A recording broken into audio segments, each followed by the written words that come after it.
The gay man's defense of Kanye West. Hey, it's Prince of Queens, and I'm here today to give what I feel should be the universal gay male defense of Kanye West. Not because I'm a megalomaniacal nutjob that feels I'm an important YouTube intellectual and thinks he should speak for all gay men in general, which isn't entirely untrue, but because Kanye deserves somebody doing this, and for that somebody to do this at this very moment. You see, despite the fact that there's about 30 things going on in politics that are more important than focusing on property owners turned reality television stars-in-chief and their meetings with entertainers, at the end of the day, I always like to tell people that I focus on socio-political information ahead of political stuff, and thus, this is one of my favorite things to talk about.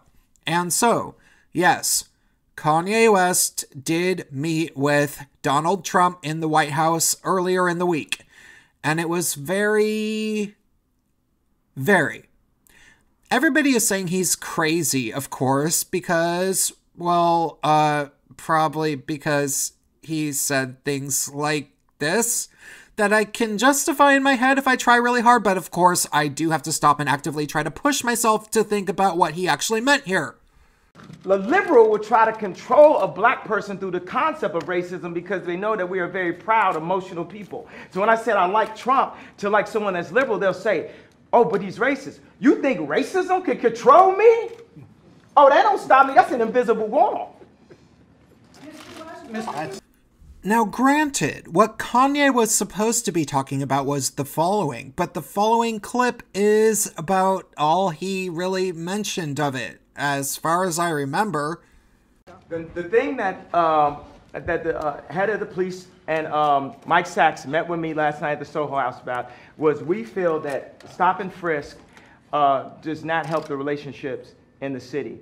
And everyone that knew I was coming here said, ask about stop and frisk. That's the number one thing that we're having this conversation about. Another thing is opening up industries, and we've got to. However, due to the fact that he was largely talking about things like redesigning Air Force One and making sure Ford had the dopest designs of any car, and running for president, and moving a bunch of factories into Chicago so that people had jobs there, which is related to street violence like they were supposed to be talking about, well, I guess because of that stuff, many people ended up largely thinking about. I was diagnosed with bipolar disorder. I was connected with a neuropsychologist that works with the athletes. Truthfully, I wouldn't doubt that the man does have bipolar disorder, but he might also be in a perfectly rational state of mind, at least by his standards, and was just really excited by the fact that he's being listened to not just by the president, but rather by the first Republican president that allowed him to realize that the Democrats have essentially abused the African American community so much for so long that they now mostly have Stockholm syndrome and keep eternally voting for them, basically needlessly. Obviously, it would be super exciting for Kanye West to meet with the man who made him realize that. And Kanye is a worldwide superstar that is used to having people pay attention to him. So why wouldn't he get revved up a bit? He's a performer, after all, and this is a once-in-a-lifetime opportunity for anybody. That being said, I refuse to be yet another person in the media-ish world that sits around debating Kanye's sanity, because none of us know the guy, what his early life was like, and what he's like on a bad day. Basically, we know his music and we know his fiery outbursts, and the fact that the dramatic majority of the mainstream press hates on him constantly, while he manages to maintain superstar status. So, how did his career end up this way? Well, this is where it starts to become more personal to me, because, to be truthful, although Kanye West started to become well known in the mainstream public only around mid-last decade, he was actually releasing records as a producer as far back as 1996. And in music, I was mainly a producer myself. That being said, one of the many things that made most people hate Kanye, but actually made me find him a bit enduring, was when he said in an interview, "I'm a creative genius." Most people apparently sat around saying, "How dare he? Didn't somebody raise him to be modest like we all pretend to be? Doesn't he hate himself like we're all supposed to? Or maybe really do?"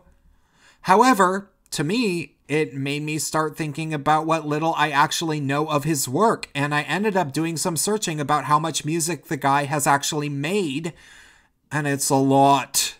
More so, like I already mentioned, he's not just a rapper, but he's a producer, and having the ability to both create an entire song of music to rap and or sing over that people actually want to listen to 100% by yourself, it's so difficult that I could make an entire hour-long video about how difficult it is. Why? Because I released 3 albums where I did just that. Now, granted, he's not the absolute most amazing rapper. In fact, as a mere rapper, I don't really care for him a whole bunch, as I was always a bit more fond of guys like Tupac, and the only songs of his that I even know are the Gold Digger one and the Diamonds Are Forever one. But I'm not even really a hip-hop fan anyway. All I need to know about his talents as a musician are this. What he did is incredibly difficult to do. He did a lot of it. He topped the charts for over a decade, and he didn't largely even do it with the media on his side. No. In fact, most of this decade, the media has relentlessly hated Kanye, while a cult following of people has maintained their adoration. And that's why anybody should respect him. You see, I'm sure we all remember this moment back at the MTV Video Music Awards in 2009. I'm really happy for you. I'm gonna let you finish. But Beyonce had one of the best videos of all time. One of the best videos of all time.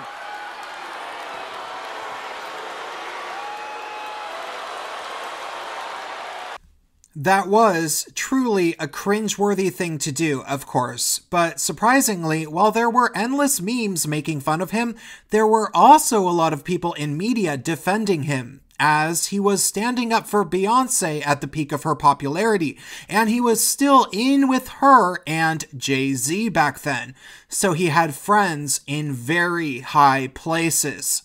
Also, Taylor Swift was not a household name at the time. Regardless, it should be of note that Taylor Swift's family is super wealthy, and thus, over time, after a series of other things that Kanye did that made him easier and easier for people to poke fun at, more and more people in media began taking shots at him, and it became rather uncool to actually be a big fan of Kanye, despite the fact that many people still were, in fact, huge fans. You see, if you get past all the buzz around the mere mention of his name, happen to be a fan of his type of music, or simply manage to listen to 1 or 2 full interviews of his with a truly open mind, you more than likely might find yourself being won over by the guy, which I think every gay guy who remembers last decade and prior should start keeping in mind, because truthfully, we owe him something major, something profound. Here's the thing. As a gay guy who grew up going to school in a black neighborhood in the 1990s, if you were to ask me in high school whether I was a fan of hip-hop, I would have said no and rolled my eyes. I was into electronic music almost exclusively, mainly drum and bass, and also a bit of indie rock. Hip-hop culture was vehemently anti-gay in the 1990s and early last decade, which is the main reason that I hated it personally, as I came out of the closet at age 14, as for whatever reason, I ended up sounding essentially exactly the same as I do now by the time I was 12 or 13. going to a middle school that was about 80% black.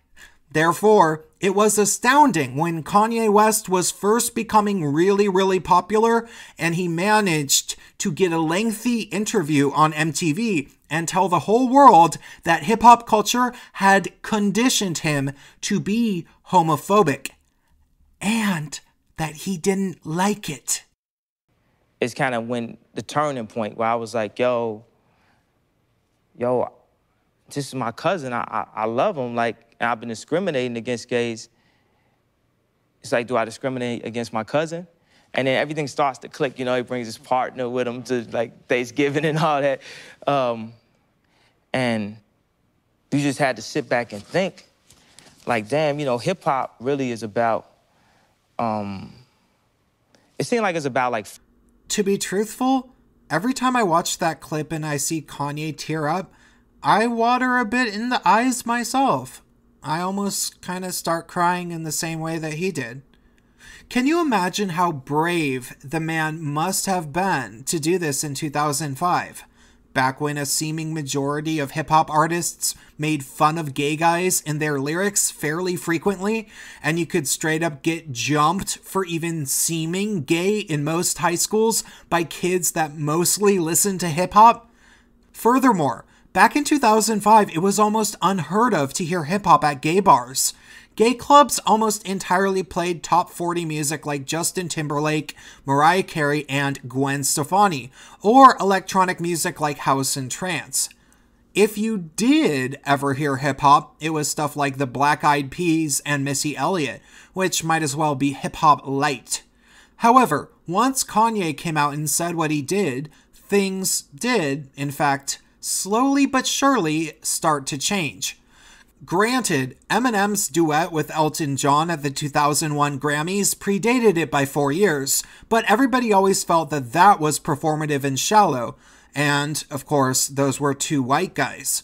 But when black people across America saw Kanye talk about his gay cousin, I can only imagine that the majority of them thought to themselves, I got a gay cousin too, not gonna lie.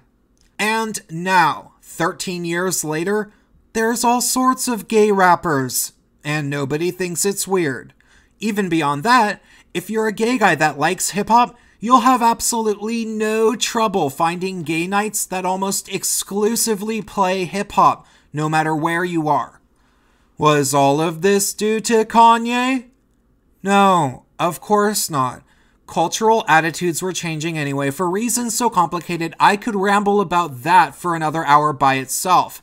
However, as gay men, we'd be committing a huge moral injustice if we were to just go ahead and say, oh, he's just crazy. Didn't you hear him admit that he's bipolar? Simply because he met with Trump. I mean, think about it. Back in 2005, there were undoubtedly at least a few diehard anti-gay hip-hop artists out there that said, damn, he's tripping.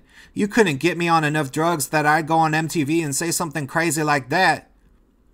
And yet here we are, 13 years later, and Kanye is still super famous, meeting with the president, and hip-hop is regularly played at gay clubs. Maybe, just maybe, he knows a few things that you don't, gays. Like, say, how to produce entire albums of listenable music entirely by himself? So perhaps, just perhaps, knowing that gay men are probably relentlessly selfish, I beg of you, if for only the fact that he was one of the people that literally changed the social fabric of the culture of urban meccas, by making hip-hop culture and gay culture no longer mutually exclusive, you might want to consider avoiding acting like he's wrong about everything when you know perfectly well that he's not.